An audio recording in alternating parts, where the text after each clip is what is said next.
Mesdames, Messieurs, bonsoir. Heureux de vous retrouver dans ce rendez-vous devenu hebdomadaire. Ce soir, dans Guinée Actu Itinéraire économique, notre chemin croise celui du ministre des Pêches, de l'Aquaculture et de l'Économie maritime. André Loy est crédité d'une performance qualifiée d'historique. 34 milliards mobilisés en moins de 7 mois pour le Trésor public, c'est une première. Pour autant, ce résultat ne fait pas souffler le vent du printemps sur les débarcadères au niveau du marché des poissons, mais aussi chez les pêcheurs artisanaux. Quels sont les défis qui restent à relever pour que les pêches fassent partie de ces leviers de notre croissance économique durable? Notre invité, vous le savez, c'est André Loy que nous recevons avec nos confrères des médias privés. Monsieur le ministre des Pêches, bonjour. Bienvenue sur ce plateau. Merci beaucoup. Félicitations pour vos résultats. Avec plaisir. Prenez place pour le débat. Merci. Merci.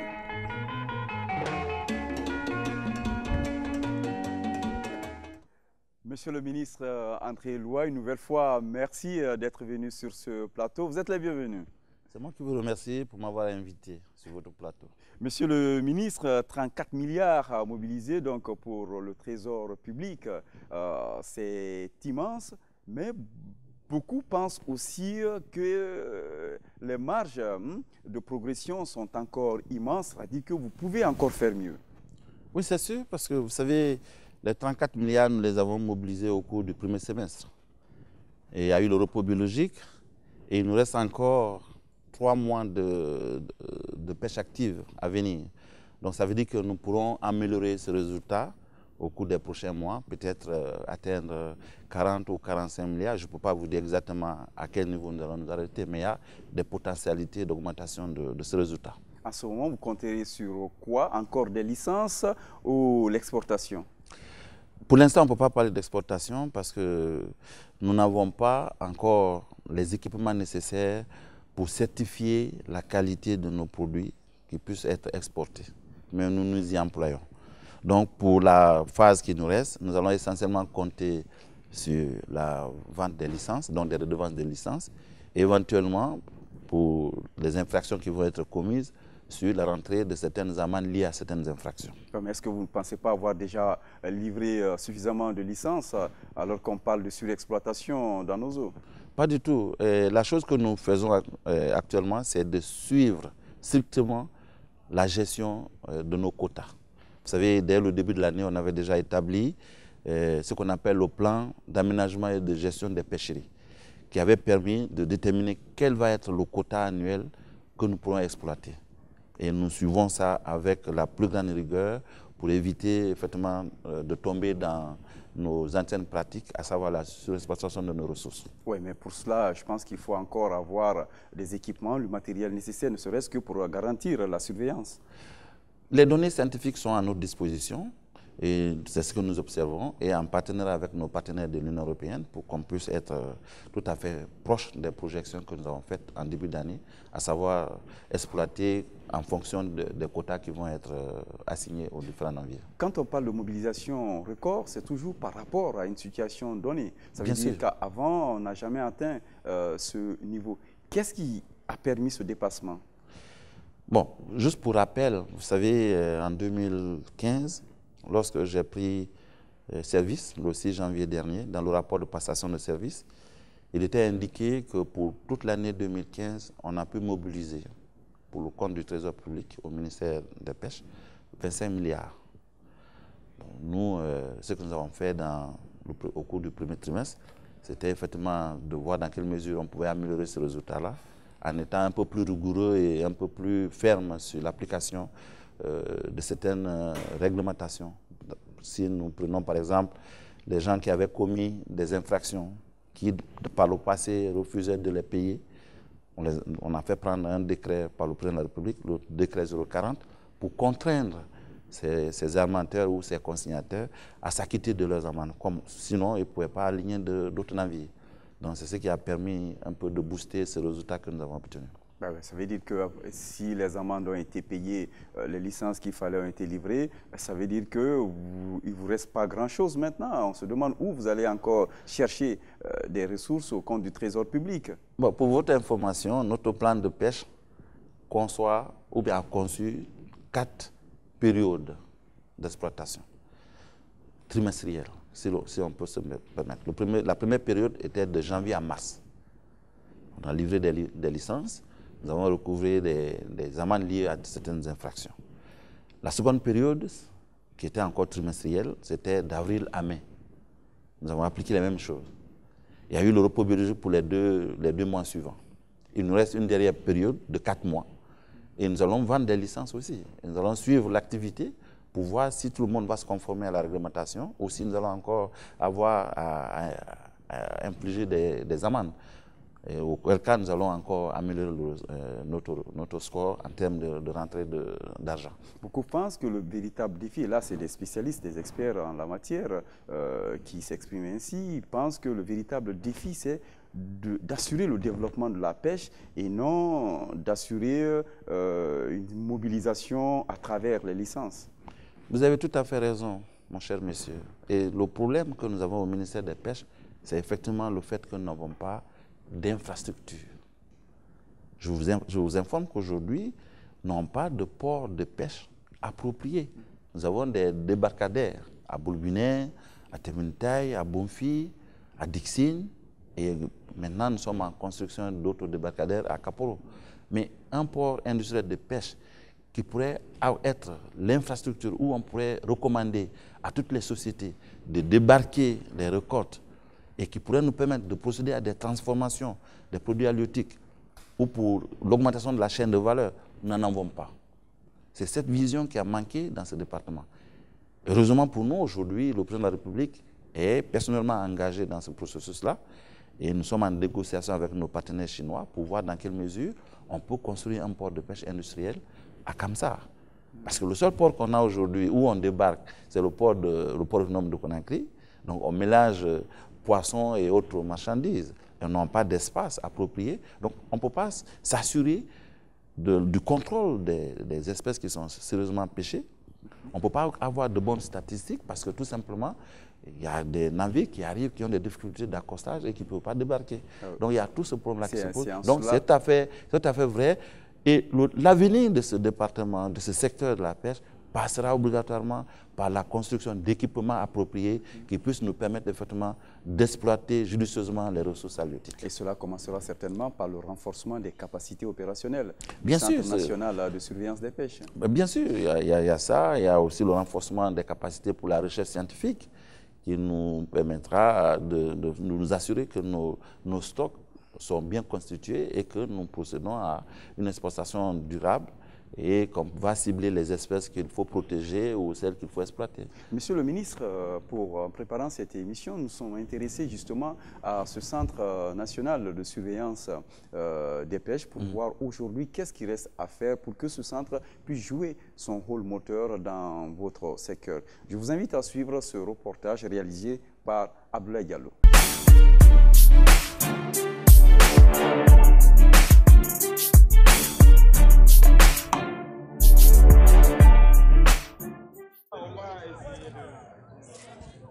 La pêche illicite, non déclarée et non réglementée, un fléau sur les côtes atlantiques. Le phénomène affecte négativement les ressources halieutiques et l'économie des pays comme la Guinée.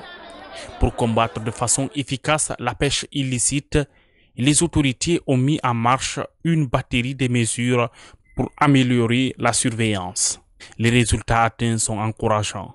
Pendant la période républicaine, les armateurs de la place, ils ont respecté la loi. Aucun navire n'est sorti pendant ces 2 mois-là pour aller en mer.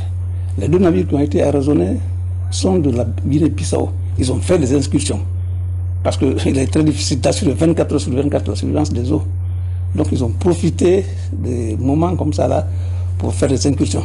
Et malheureusement pour eux, il y avait une patrouille conjointe qui était organisée, qui a pu mettre main sur un, l'autre. Le second, il a refusé d'obtempérer, il a fui, mais il a identifié.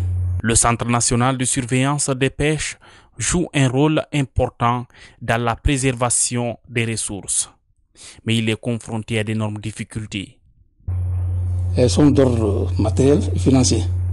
Il y a un manque de patrouilleurs de haute mer pour une meilleure couverture de la ZEE. Il y a un manque d'un système d'identification des navires, identification automatique AIS. Nous n'avons pas encore installé ça, on est en train de trouver les moyens pour l'installer. Il y a le VMS qui assure ça, mais c'est un peu différent de l'AIS. Il y a le manque de stations radar, insuffisance de budget pour une surveillance adéquate de la ZEE et la non-motivation des inspecteurs de pêche quand il y a harcèlement, c'est-à-dire que les amendes ne sont pas payées, il n'y a pas de récompense pour eux. Les inspecteurs, quand ils arraisonnent, avant c'était le cas, mais maintenant ce n'est plus le cas. Depuis 3 ans, la Guinée observe le repos biologique des poissons pour une période de 2 mois. C'est une des exigences des partenaires. La pratique limite la surexploitation des espèces halieutiques et favorise la reproduction dans nos eaux.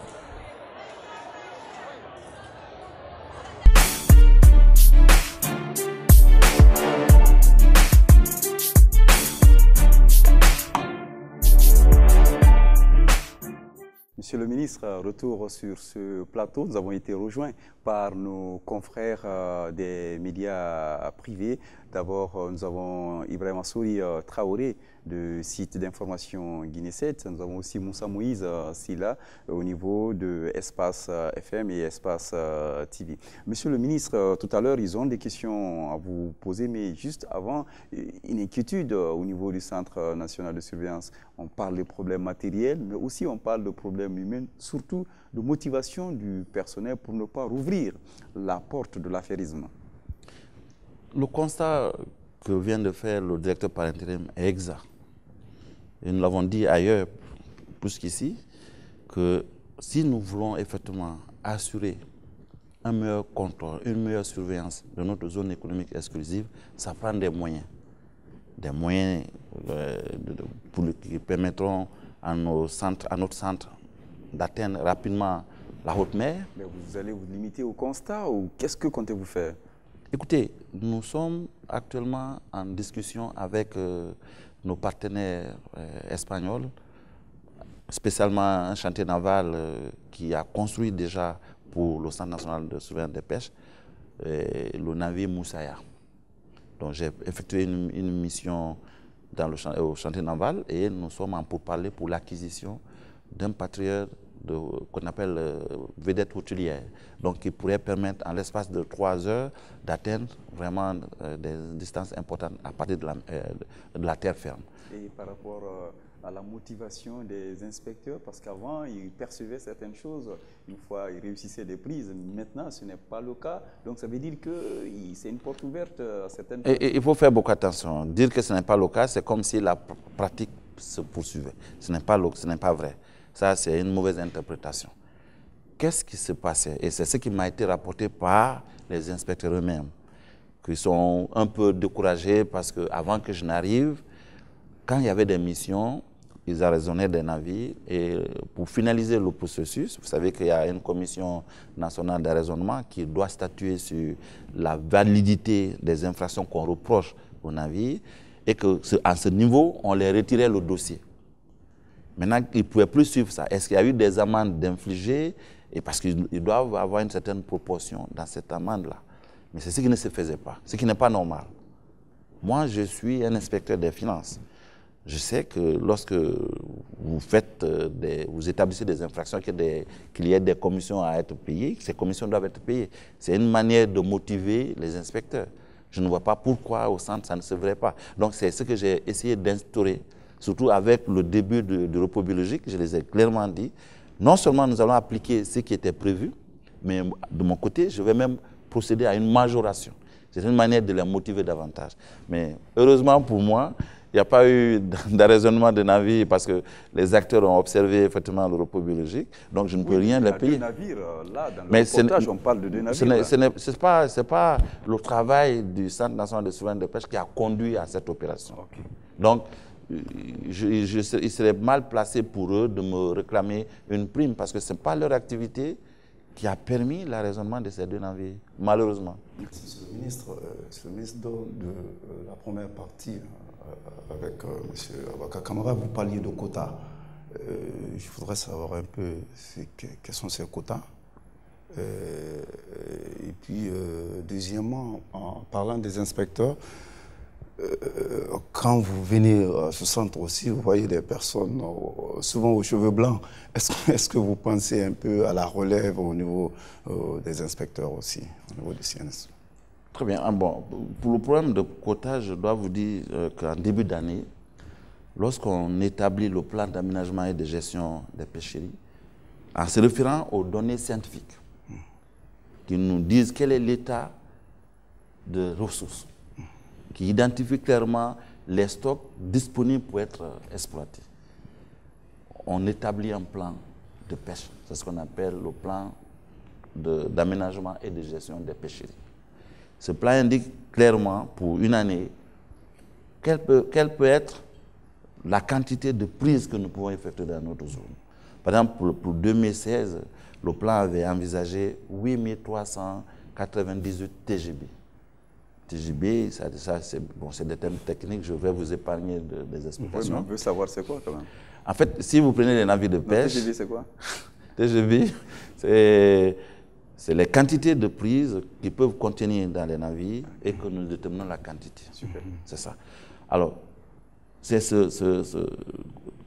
cette quantité qu'on essaye de dispatcher ou de repartir selon le plan. À savoir, comme nous avons des licences qu'on délivre au trimestre, nous pouvons déterminer par trimestre, dans ce lot, combien on peut affecter à chaque trimestre. Okay. En 2016, par exemple, on avait tablé sur la possibilité de 30% de ce stock pour le premier trimestre, de 30 autres % pour le second trimestre et de 40% pour le dernier trimestre plus 1 mois. Parce que, étant donné que le repos biologique prenait juillet à août, il nous restait septembre, octobre, novembre, décembre, 4 mois. Pourquoi nous avons majoré un peu le stock à pêcher pour la dernière phase à 40%. Donc, nous suivons l'exécution de ce plan-là pour qu'on s'assure que ce qui est prévu par trimestre ne soit pas dépassé. Parce qu'avant, il y avait moins de considération pour ces quotas. Donc, c'est ça qu'on appelle quota. Maintenant, on revient aux... Reprenez votre question. Bon, parce parle de la sédentarisation. Ah oui, écoutez, c'est tout à fait un constat réel. Et moi-même, ça me préoccupe beaucoup parce que nous avons des questions de relève à assumer. Mais cela ne peut pas se faire comme ça, comme un coup de baguette magique. Il faut tout un processus. D'abord, il faut recruter des jeunes gens, les envoyer à la formation, peut-être permettre aux anciens de pouvoir les coacher pendant une période pour qu'ils puissent être effectivement en mesure d'assurer cette relève-là. On ne va pas le faire de façon sauvage. Nous allons procéder. Nous avons déjà pris des contacts avec nos partenaires de Mauritanie pour la formation d'une génération d'inspecteurs.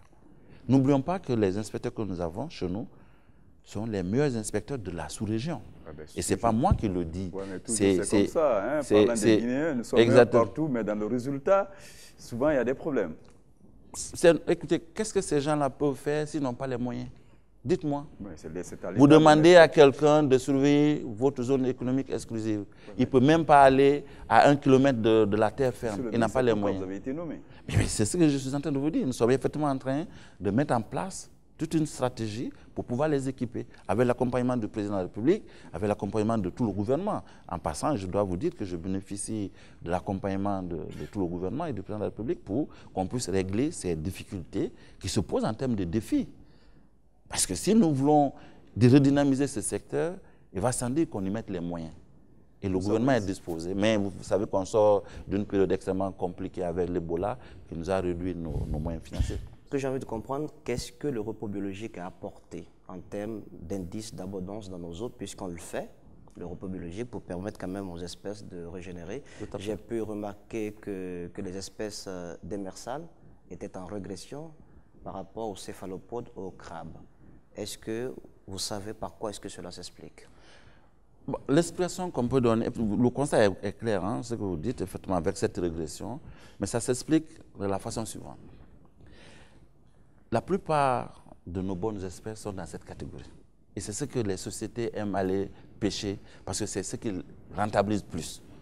Donc, en délivrant des licences, vous allez remarquer que la proportion de poissons de merceau est extrêmement plus élevée que les pélagiques, par exemple.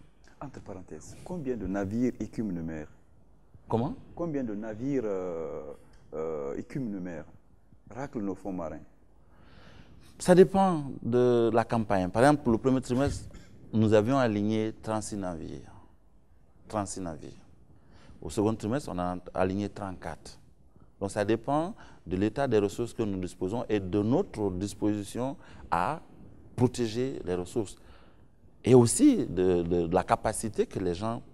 Actuellement, j'ai 99 demandes de licence. Mais malheureusement, je ne pourrais pas, avec l'accord du président de la République, on ne pourra pas délivrer plus de 30 licences, par exemple. Pour revenir à cette histoire de menace sur les céphalopodes... oui, c'est ce que j'essayais de vous expliquer. C'est parce que la tendance était orientée vers ces espèces-là. Ce qui a entraîné leur exploitation énorme, donc causé l'indice d'abondance à la baisse.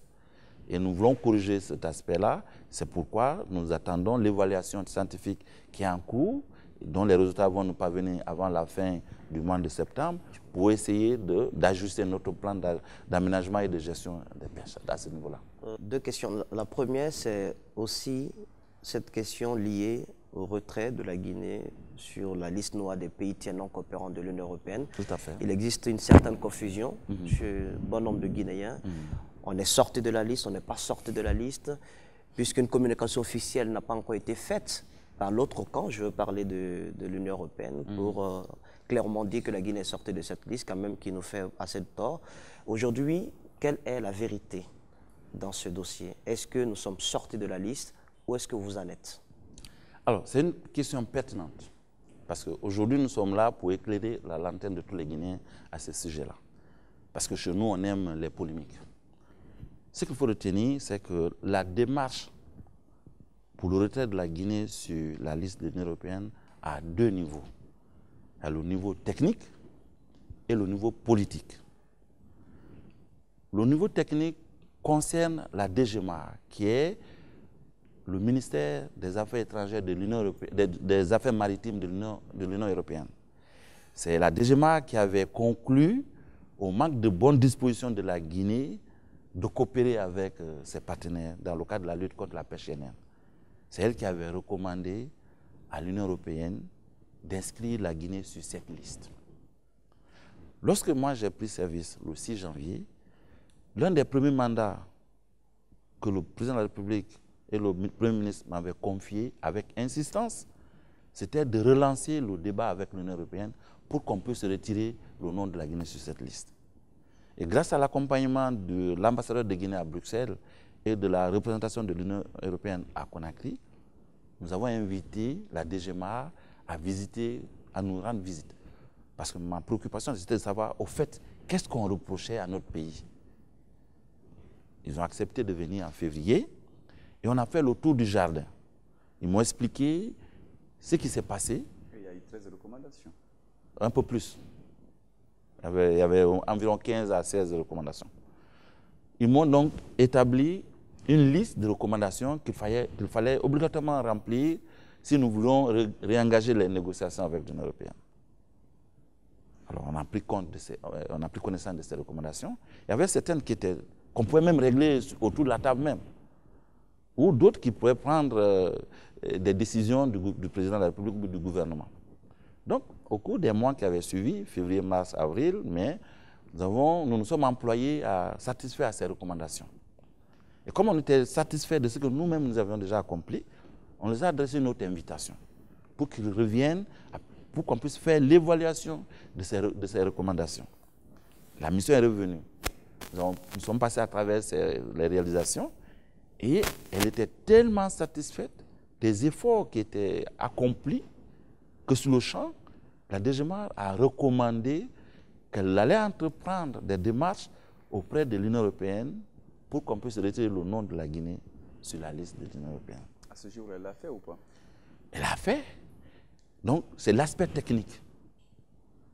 Maintenant, une fois que l'aspect technique là est accompli, parce que l'aspect technique indique clairement que la Guinée n'est plus sur la liste de l'Union européenne. Et vous pouvez visiter leur site. C'est eux-mêmes, le 13 juillet, lorsque nous étions à Rome, avec le président de la République, c'est la DGMA qui est venue nous confirmer sa décision. Maintenant, il reste l'autre volet qui préoccupe les gens. Aujourd'hui, si on a les moyens techniques d'exporter nos produits sur le marché européen, on va le faire. Hein. Il n'y a pas d'interdiction. Parce que même les mesures répressives commerciales sont levées. Il n'y a plus rien. Ça veut dire que techniquement, la Guinée est retirée sur la liste noire de l'Union européenne. Ça, je vous le dis avec certitude. Exactement, exactement. Exactement. Maintenant, le volet qui sème un peu de préoccupation, je ne dis pas de doute, mais de préoccupation, c'est parce que nous n'avons pas un document, c'est le volet politique. Parce que les ministres de l'Union européenne, les ministres de la pêche, doivent entériner cet aspect technique qui est validé. Et comme c'est un processus qui est réversible, parce qu'ils font confiance à la DGMA. La DGMA ne peut pas venir à la conclusion de retirer la Guinée sur la liste de l'Union européenne et qu'une commission politique dise le contraire. Oui, mais pourquoi il ne va pas y avoir une pression politique venant de la Guinée pour que vraiment... On n'a pas à le faire. On ne peut pas faire oui, de mais pression. si techniquement on reprend maintenant... Ce n'est pas nous, c'est pas la Guinée qui s'est inscrite sur la liste. Mais elle est victime. Bien sûr, mais ce qu'on pouvait faire, c'est ce qu'on a fait et qui est prouvé techniquement que nous avons fait le travail et qu'on répond à tous les critères de ne plus être sur la liste de l'Union européenne. Mais pour le reste, ce n'est plus... Il manque la licence politique maintenant. Il reste tout simplement que nos partenaires de l'Union européenne, lorsqu'ils vont se retrouver, appellent le président, lui disent « Monsieur le Président, on vous envoie le quitus, ça y est, on a validé la décision de l'Union européenne. » Mais c'est quelque chose qui ne changera plus. C'est un problème de temps, de jours ou de semaines. Monsieur le ministre, la surveillance en mer est assez complexe chez nous, surtout dans nos eaux. Elles sont l'une des plus riches en produits halieutiques de la sous-région. C'est pourquoi il y a tous ces pêcheurs qui viennent des autres pays. Mais cette surveillance, elle connaît des difficultés, comme je le disais. Et le navire, le patrouilleur Moussaya, avant vous, est tombé en panne. De l'argent a été déboursé par les partenaires étrangers qui ont permis à ce que ce patrouilleur soit présent en Guinée. Et il s'est passé des choses pas très honnêtes dans la gestion de ce fonds qui a été détourné, parce qu'il faut le dire clairement. Est-ce que vous avez pris connaissance du dossier? Est-ce qu'on peut savoir si Moussaya est en train d'être retouché pour être enfin opérationnel? Parce que sans ce patrouilleur, vous feriez toujours appel à l'état-major de la mairie nationale plutôt pour cette surveillance en mer. Écoutez, bon, peut-être il faut préciser que faire appel à l'état-major de la marine pour collaborer avec le Centre national de soins des pêches pour mener des opérations conjointes, ce n'est pas une mauvaise chose en soi. Hein. Mais nous aurions souhaité, nous aimerions avoir nos propres équipements pour nous permettre d'être autonomes dans l'accomplissement de notre mission. En fait, j'ai pris connaissance du dossier. Le Moussaya, c'est le navire, la vedette hôtelière que le centre disposait, qui après de loyaux services est tombé en panne, parce qu'il y a l'OTAN qui a joué son rôle quand même. Et on a demandé un appui de l'Union européenne pour nous aider à réparer et à le rendre fonctionnel. Je n'étais pas là. C'est vrai, j'ai les documents au ministère. L'Union européenne a mis de l'argent dans cette opération. Plus de 150 000 euros. Qui n'auraient pas pris la bonne direction. Je ne sais pas pourquoi. Je n'ai pas mené d'enquête là-dessus parce que ce n'est pas ma gestion. C'est ce qui s'est passé. L'État est une continuité. L'État, c'est une continuité, mais étant donné que j'étais déjà venu que les enquêtes à ce sujet étaient finalisées, je ne pouvais plus rouvrir des dossiers pour lesquels il y avait déjà eu des constats de fait. Donc moi, je me suis approprié du constat. C'est ce qui a fait déplacer les responsables de l'époque de leur position. Donc, il ne faut pas aller à la chasse aux sorcières. Moi, je n'ai pas voulu rouvrir le débat.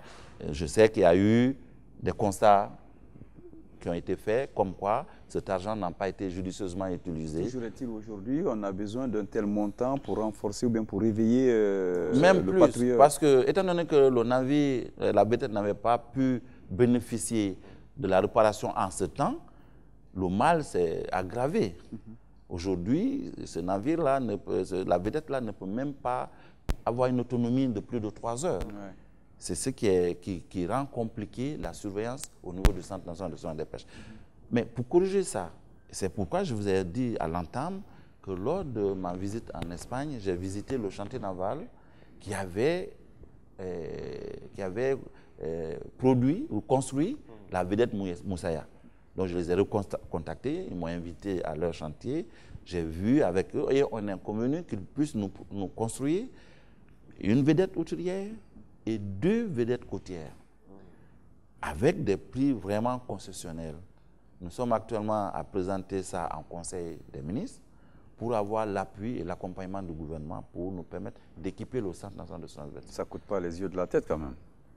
Les 3 vedettes vont nous coûter 2 500 000 $. 2 millions. Je ne pense pas que ce soit la avec mer à le boire. rythme actuel de mobilisation, il y a un de nos navires aussi qui patrouille, qui fonctionne. C'est le général Lansana Conté. Le général Lansana Conté, quand même, que c'est vous lui-même...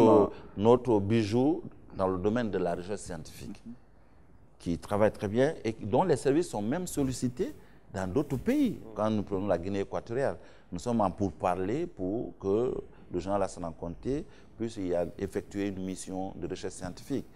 Ça nous permet non seulement de maintenir le navire en état, mais aussi renforcer la capacité de nos scientifiques. Donc c'est pourquoi moi, on est très disposé à ce que ce contrat soit finalisé une fois que nous allons finir l'évaluation post-repos biologique pour que le navire puisse se rendre en Guinée équatoriale et faire la recherche scientifique à la demande du gouvernement de Guinée équatoriale. Oui, Monsieur le ministre, je voudrais quand même revenir un peu sur cet accord, sur cette coopération avec l'Union européenne. Le Guinéen ordinaire pourrait bien se poser une petite question. Pourquoi vous avez à vous battre comme de beaux lions à exporter nos produits halieutiques vers l'Union européenne pendant que notre marché n'est pas bien achalandé en matière de poissons? Qu'est-ce que vous gagnez concrètement à exporter ou à avoir la coopération avec l'Union européenne? Non, mais là, je voulais que vous repreniez la question de l'autre sens, en disant qu'est-ce que nous perdons en n'envoyant pas nos produits halieutiques sur le marché? Mais exactement, c'est ça la bonne question. En fait, le marché de l'Union européenne est un vaste marché. Donc, il représente des débouchés énormes pour nos pêcheurs. Sans compter qu'ils doivent capitaliser sur leur investissement. Si on a la possibilité d'exporter les produits halieutiques sur le marché européen, ça va les rapporter beaucoup. Parce que c'est un marché très vaste. Ce que nous avons perdu durant cette période d'isolement de la Guinée sur le marché européen, c'est environ 100 millions d'euros par année. C'est beaucoup, oui, c'est beaucoup d'argent. Oui, mais pendant ce temps, il y avait des accords actifs avec du côté de la Chine. Le Japon. Oui, le Japon pouvait compenser s'il y avait une gestion. Je regrette, mais les Japonais n'importent pas assez de nos ressources halieutiques. C'est ça la vérité. Ce sont les Européens qui sont les grands consommateurs des produits halieutiques de la Guinée. Parce qu'il y a des espèces qu'on envoie en Chine, qu'on ne consomme pas chez nous, ni en Europe. Donc, on ne peut pas miser sur ça pour aller chercher le maximum de ressources avec la coopération chinoise ou la coopération japonaise. Il y a aussi le fait que sur la question de M. Traoré, malgré cette interdiction de voir nos poissons dans les assiettes des Européens, et le fait que ces poissons quand même partent en Europe. Mais bien sûr. Sur le label d'autres pays comme le Sénégal, la Côte d'Ivoire. Parce que le poisson guinéen est le poisson le plus recommandé. Ah oui? Sur les autres marchés, Dans sur tous les marchés. Dans le marché, exactement. Bien sûr, c'est ce que je veux vous expliquer. Pendant ce temps, dans le marché, c'est seulement du bonga et de la Dora Royale qu'on maintient. C'est pas vrai. En fait, et moi, monsieur le ministre. Je ne sais pas, mais moi, les visites que j'ai eues... Vous préférez quel type de poisson d'ailleurs? Moi, oui. J'aime la sole. En particulier, si vous me posez la question. C'est mon goût personnel. Ok. Donc, vous trouvez ça facilement? Qu'on ne trouve pas facilement. Mais je vous invite à aller au port de Bonfils. Vous allez accéder à de la sole il y a des prix vraiment... Le problème, c'est raisonnables. le prix. Le problème, c'est Bon, le prix, monsieur ça, le c'est un ministre. autre débat qu'on va faire peut-être si vous acceptez. Juste pour vous dire le problème que nous avons pendant cette interdiction d'exporter les produits halieutiques. Étant donné que ce sont les espèces les plus prisées au monde, que les Européens adorent, ils ont trouvé des créneaux pour contourner notre législation. C'est les Sénégalais ou même les Ivoiriens ou d'autres de Sierra Leone qui, encourageant par exemple la contrebande, s'appropriaient de ces produits et mettaient sous label du Sénégal pendant que ce sont des poissons guinéens. Oui, mais comment ça se passe? Je ne sais pas s'il y a une liste que vous gérez au niveau de la pêche industrielle gérée par les Guinéens. Je ne sais pas. Comment d'autres personnes peuvent venir un peu faire de la contrebande alors qu'on a certains industriels... Le marché du poisson est un marché ouvert. Et nous sommes tous dans la commission sur-régionale des pêches. On ne peut pas empêcher un Sénégalais de venir acheter du poisson guinéen. Ça, au moins, c'est acceptable. Hein? Mais alors, ces gens-là l'achetaient et puis, au lieu de dire que c'est du poisson guinéen, ils disent que c'est du poisson sénégalais. Parce que c'est là-bas qu'ils font la transformation, le conditionnement. Parce que nous n'avons pas ces infrastructures-là. Voilà l'un des problèmes. Oui, monsieur, mais qu'est-ce que le gouvernement fait pour développer aujourd'hui la pêche industrielle chez nous? Mais c'est à ça que nous nous dirigeons maintenant, avec l'implication personnelle du président de la République. C'est un secteur qui a été abandonné. Il faut qu'on se dise la vérité. Il n'y a pas eu de vision claire dans ce secteur-là. C'est maintenant que le président a pris les taureaux par les cornes pour dire ça, c'est une source sérieuse pour notre économie, je vais m'y investir et je vais mettre les moyens. Et le gouvernement le suit. Et le patrimoine de l'État, dans les temps où vous allez mettre croix dessus ou bien vous comptez les reprendre? Je n'en ai pas trouvé. Je suis venu trouver qu'ils ont tout bazardé. Ah ouais? Peut-être, c'est pas moi qu'on parlera de la société de pêche de Guinée, ceux qui pêchent et d'autres infrastructures. Je n'en ai pas hérité. J'ai vu dans les archives que le président avait fait l'acquisition des chambres froides et des frigorifiques.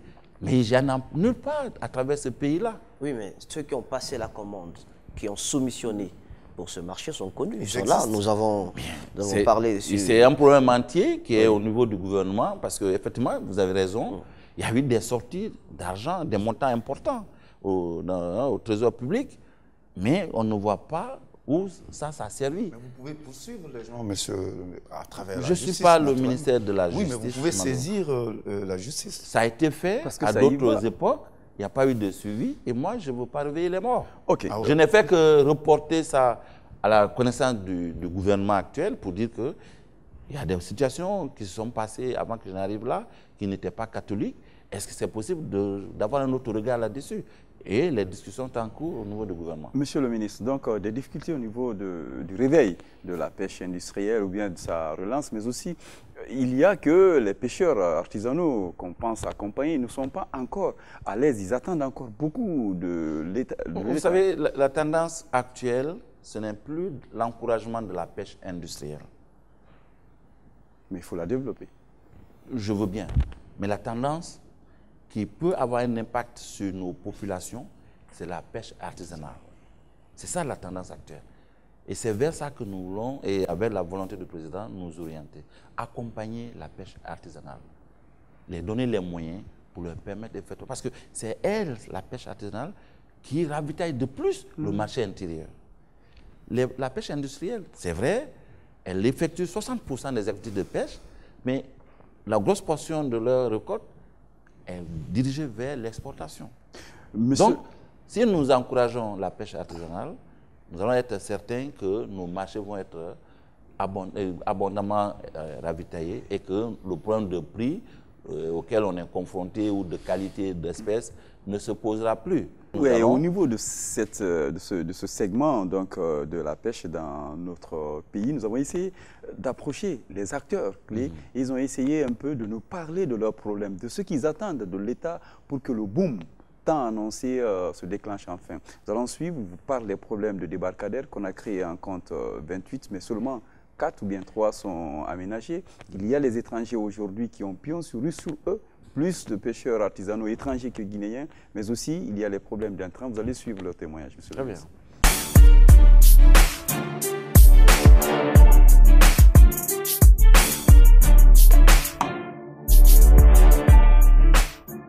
Quatre débarcadères aménagés dans la ville de Conakry.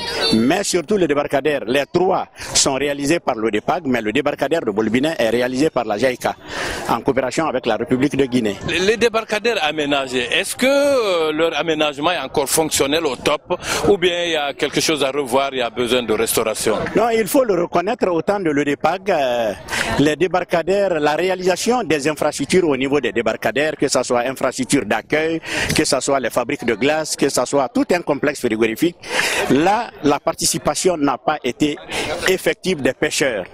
C'est comme si on est venu, je prends exemple, les halls à poissons qui ont été réalisés, les halls à poissons qui ont été réalisés n'ont pas été utilisés à bon escient.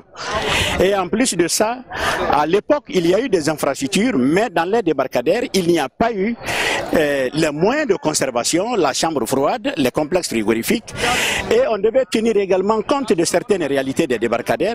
Si on demandait en ce moment qu'est-ce que les pêcheurs de Temenetai auraient voulu, ils auraient voulu le dragage mieux que beaucoup d'autres infrastructures. Parce que quand vous voyez les roches qui sont là, à haute mer déjà, on ne voit plus leur position et ça cause énormément de dégâts au niveau du port de pêche artisanal de Temenetai. Donc en fait, c'est des choses on devait tenir compte. Mais depuis le passage de l'Office de développement de la pêche artisanale, il n'y a pas eu maintenant un projet consistant d'aménagement des débarcadères. C'est maintenant la JAICA qui est en train de prendre la relève. C'est pourquoi nous sommes au port artisanal de Bolbinet. La JAICA, ça c'est une des infrastructures et il compte encore faire des extensions par rapport au port de Bolbinet. Quand vous partez présentement à Temenetai, Temenetai est en chantier. Quand vous partez à Bonfim, Bonfim également est en chantier dans ce domaine d'aménagement. C'est un programme que l'État est en train de suivre. Donc présentement, nous pouvons dire que 3 débarcadères sont en cours d'aménagement, c'est-à-dire Temenetai, Bonfim, encore Bonfim quoi, parce que Bonfim avait été aménagé, ça va être réaménagé encore, et maintenant le port de Kaporo. Le problème ici, si vous vérifiez au port tout de suite, vous verrez plus d'étrangers que de Guinéens. Les étrangers ont dominé la pêche artisanale. Vous comprenez? Faute de moyens. On n'a pas de moyens. Les moyens sont vétustes. Le peu de moyens qu'on a ne nous permet pas de nous acquitter correctement de notre mission, qui est de fournir le poisson aux populations de manière régulière et à un coût modéré. Qu'est-ce que vous voulez réellement pour vous? Bon, vous savez, on ne peut pas donner de l'argent liquide aux gens. On ne doit pas donner de l'argent liquide aux gens. Vous donnez de l'argent liquide aux Guinéens, le garçon il va se chercher beaucoup de femmes, mais par exemple, quand on met les mécanismes en place, par exemple, on a une banque que nous-mêmes on a créée, la Mekrepac, on met de l'argent là-bas. Le pêcheur va s'endetter là-bas, il répare son matériel de pêche, il travaille et rembourse. C'est un fonds revolving. Vous comprenez, un fonds revolving qui va servir beaucoup de gens, un large public. Donc, moi je pense que c'est dans ce cadre-là, comme le président a fait aux femmes. Il a créé les banques pour les femmes. Nous avons déjà notre banque. Nous voulons que cette banque se relève et qu'il y ait un financement. À partir de ce financement, que les pêcheurs puissent aller là-bas, prendre des choses comme ça passe les dettes, réparer leur matériel et pour être au top dans la pêche artisanale.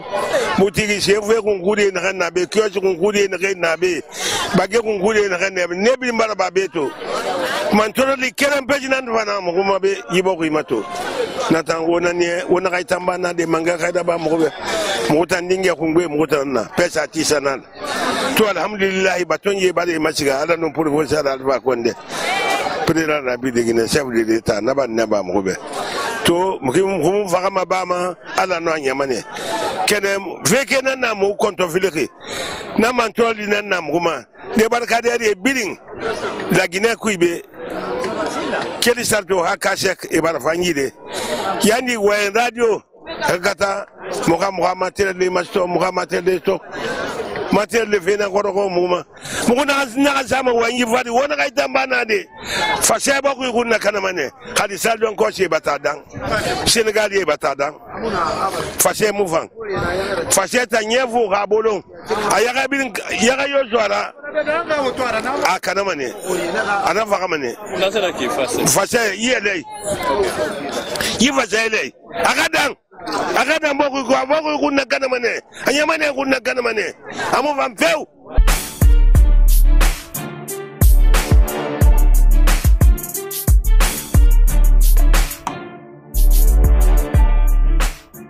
Monsieur le ministre, vous avez suivi ces acteurs clés de la pêche artisanale. Ils vous ont transmis leurs préoccupations. Quelle réaction?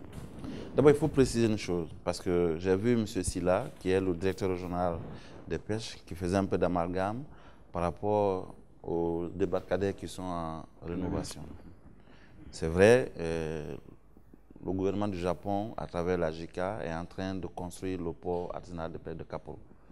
Mais à Teminta et à Bonfi, c'est le royaume du Maroc qui est en train de faire la rénovation. Le Japon est en train de faire l'étude d'évaluation et de construction du port de Kaporo. D'ailleurs, il y a une mission qui est présentement ici. Nous allons signer la convention de financement pour que les travaux commencent. Quant à Boulbiné, c'est le Japon qui l'avait construit. C'est un don non remboursable, de la part du Japon. Mais malheureusement, vous voyez l'état dans lequel ce port se trouve.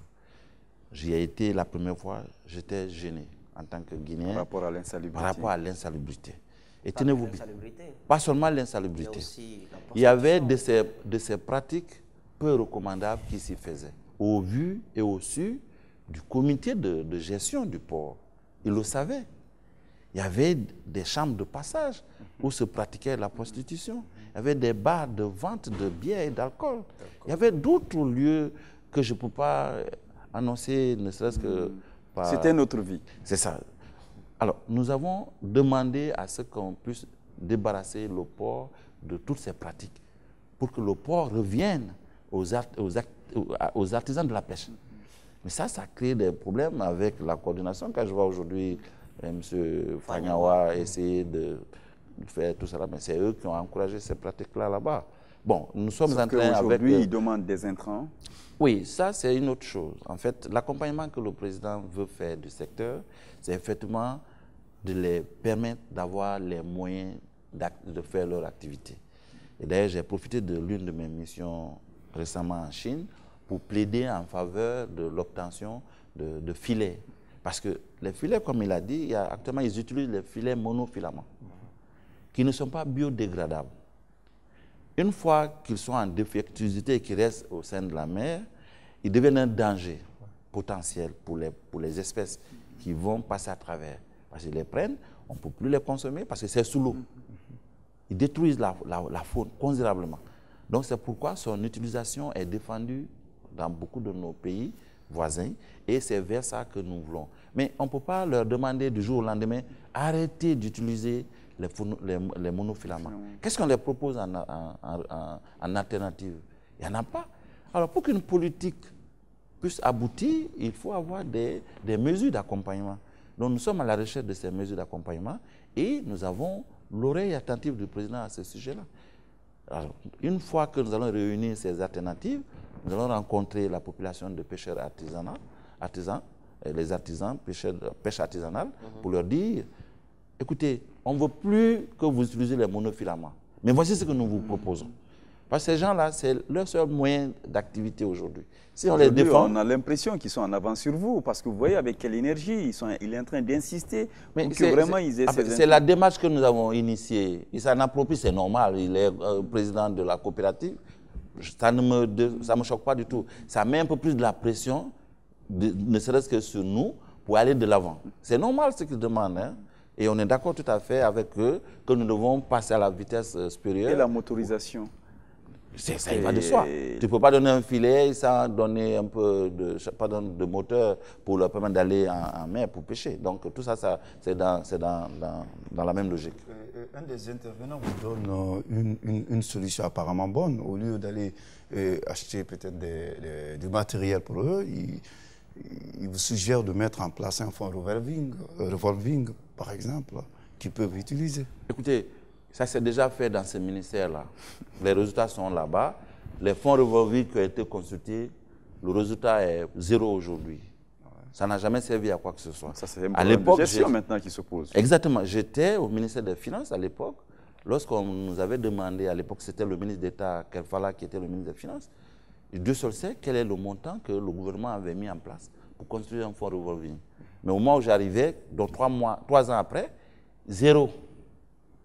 Zéro. Et on me demande un rapport de l'utilisation de ces fonds.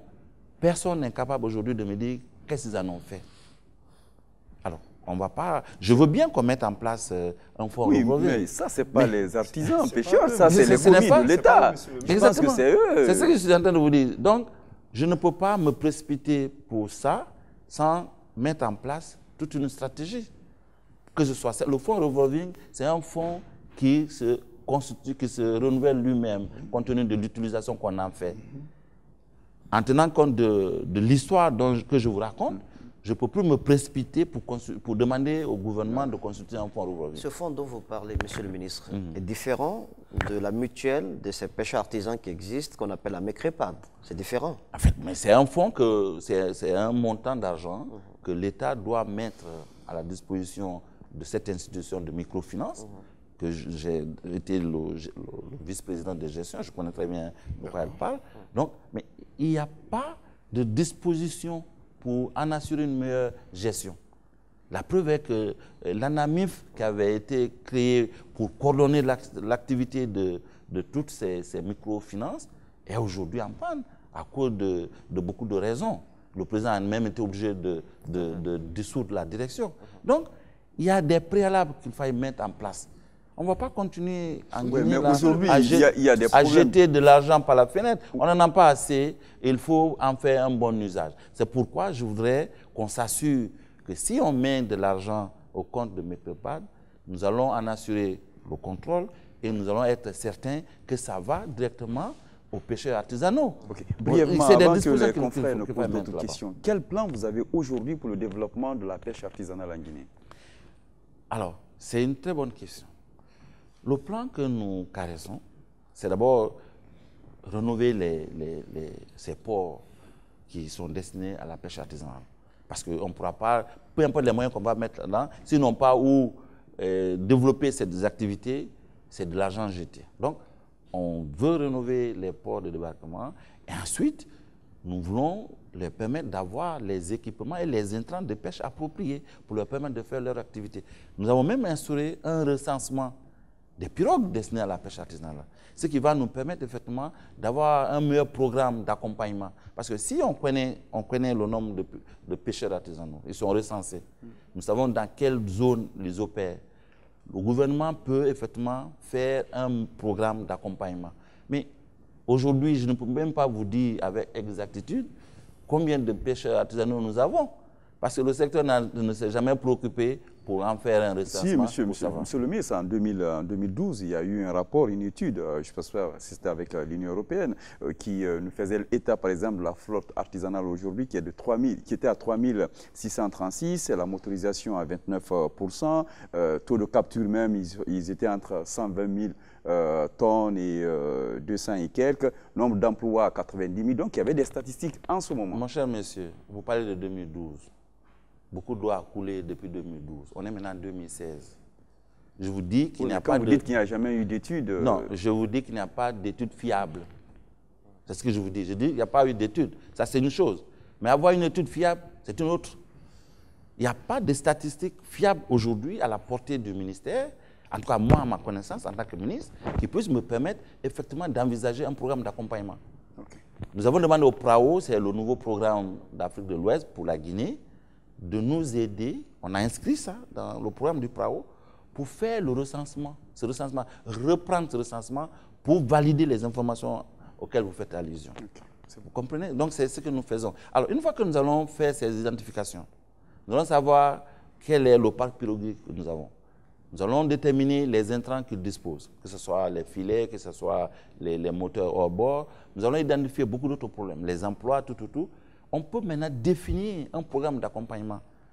C'est ça, c'est vers ça qu'on se dirige. On ne peut pas s'asseoir tout un beau matin sans aucune information, sans aucune donnée fiable, projeter des activités. On aura les mêmes résultats. nous avons longuement parlé de la pêche, mais il y a un autre volet aussi, parce que c'est toute une chaîne. La conservation, par exemple.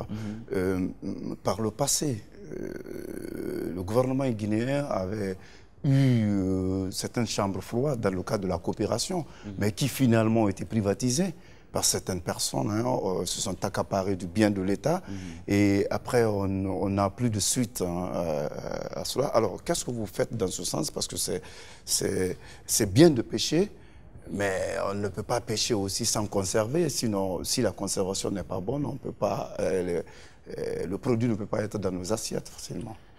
Votre constat est tout à fait exact. Et c'est d'ailleurs souvent pourquoi le président m'a dit qu'il a hérité d'un pays et non d'un État. C'est sincère, hein? Quand il le dit, croyez-le. Le problème de ce pays, c'est que les situations n'ont jamais été suivies comme cela se devait. Normalement, les infrastructures dont vous parlez, c'est ce qu'il faut pour dynamiser le secteur. Mais s'il n'y en a pas, qu'est-ce que vous pouvez faire? À mon sens, moi, je n'ai pas hérité une situation d'infrastructure. Les chambres froides dont vous parlez, c'est un lointain souvenir. Oui. Ça n'existe pas. Ça n'existe plus.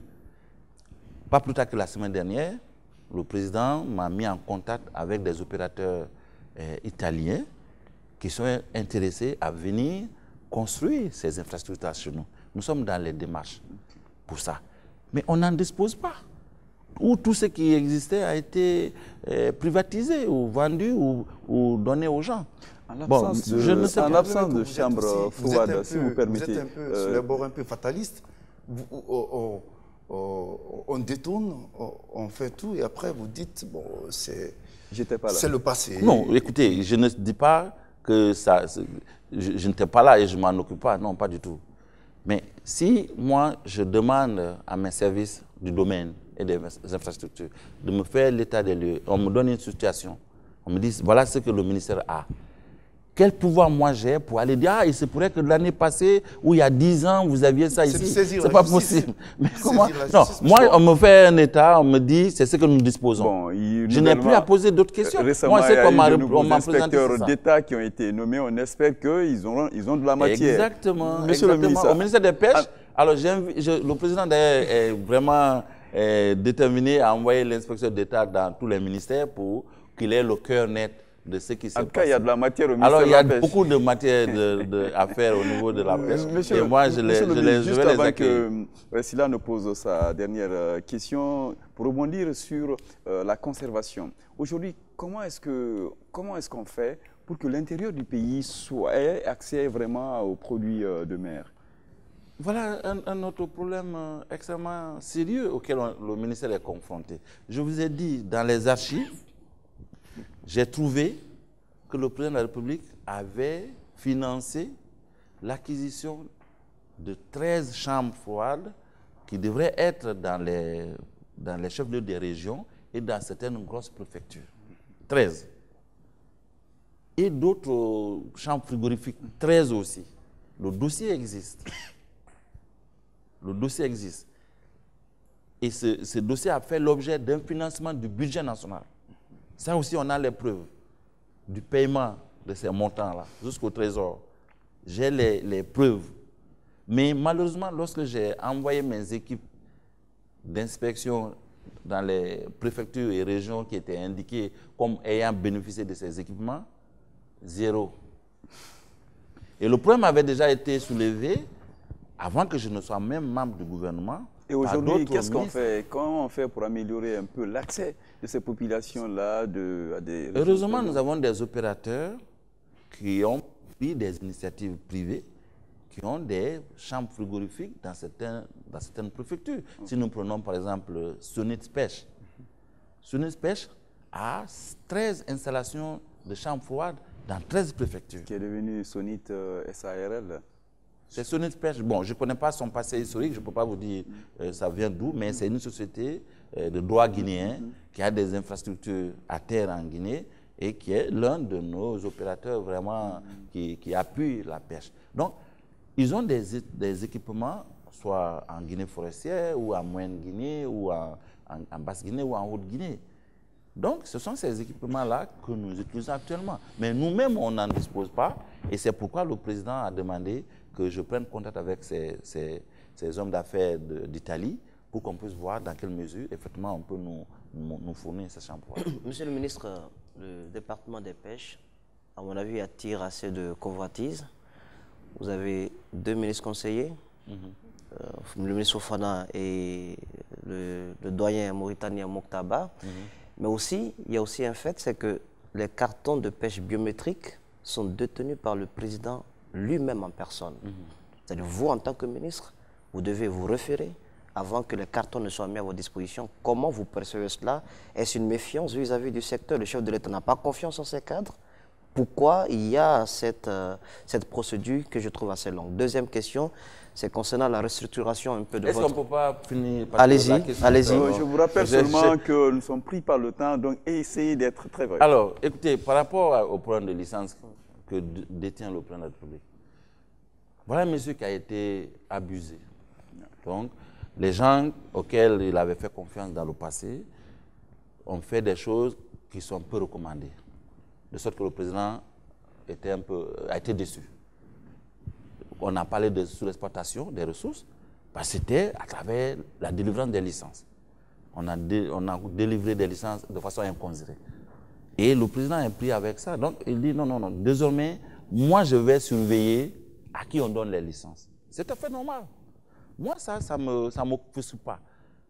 L'essentiel est que quand le moment arrive et qu'on fasse l'évaluation pour lui dire nous voulons donner tel nombre de licences, on envoie toute la documentation pour qu'il s'assure qu'effectivement ce que nous voulons faire, c'est dans l'ordre normal des choses.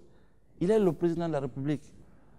Bon, écoutez, peut-être 2 conseillers, c'est un peu de trop, mais c'est normal que le président soit avisé sur ce qui se passe dans les départements.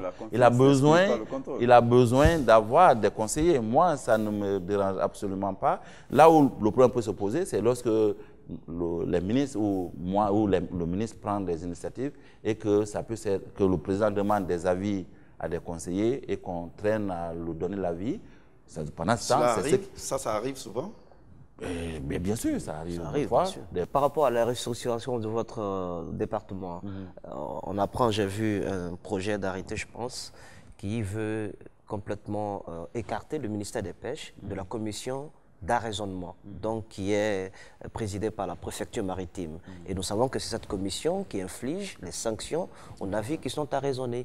Et vous êtes le maître d'ouvrage, puisque le CNSP dépend de vous, c'est vous qui arraisonnez les navires. Si on vous écarte de la commission d'arraisonnement, est-ce que vous allez vous battre pour y rester, ou comment est-ce que vous percevez tout cela? Écoutez, d'abord, effectivement, j'ai pris connaissance de l'arrêté auquel vous faites allusion. Et en ce qui concerne les problèmes que vous soulevez, c'est des problèmes qui nous préoccupent beaucoup parce que je ne vois pas la raison pour laquelle le ministère ne devrait pas avoir son droit de regard là-dessus parce que ce sont nos services qui font les arraisonnements, qui font les verbalisations des infractions et il faudrait qu'on soit là pour expliquer ne serait-ce que les contenus de ces rapports-là. Mais si on n'est plus là, on risque de retomber dans le passé et les gens vont appliquer des sanctions qui n'auront rien à voir avec le code des pêches. On en a déjà vu, où j'ai été obligé de revenir sur, Monsieur le ministre, sur des décisions de cette comme ça. Je pense qu'ils sont en train de revoir et on va corriger la situation. Quelles sont les perspectives qui se présentent à la pêche, à l'aquaculture et surtout à cette nouvelle forme, à l'économie maritime en Guinée? En fait, il faut faire la mise au point. L'économie maritime, d'une manière générale, concerne l'ensemble des activités économiques liées à l'exploitation ou à l'utilisation de la mer. Donc, on pourrait parler au transport maritime, la pêche, entre autres, et même les explorations gazières offshore. Ça, d'une manière générale. Mais dans le cas guinéen, dans la vision du président de la République, parce que c'est lui qui détermine les structures du gouvernement, hein, donc c'est sa souveraineté, c'est le seul qui peut se dire, bon, voilà ce que je veux pour mettre en place ma politique. Dans sa vision, et c'est ce qu'on nous a fait savoir, il voudrait que la pêche s'occupe tout simplement de l'aspect pêche lié à la mer. Et c'est ce que nous essayons, mais malheureusement, nous n'avons pas notre structure aujourd'hui. on ne peut pas donc intégrer les résultats de l'économie maritime liés à la pêche dans nos évaluations que nous faisons actuellement. Monsieur le ministre, merci. C'est le mot de la fin. Merci à nos confrères qui nous ont accompagnés tout au long de cette émission. À nos téléspectateurs, grand merci d'avoir suivi cet autre numéro de Guinée Actu. Nous vous donnons rendez-vous la semaine prochaine pour un nouveau rendez-vous avec un nouvel invité. Merci.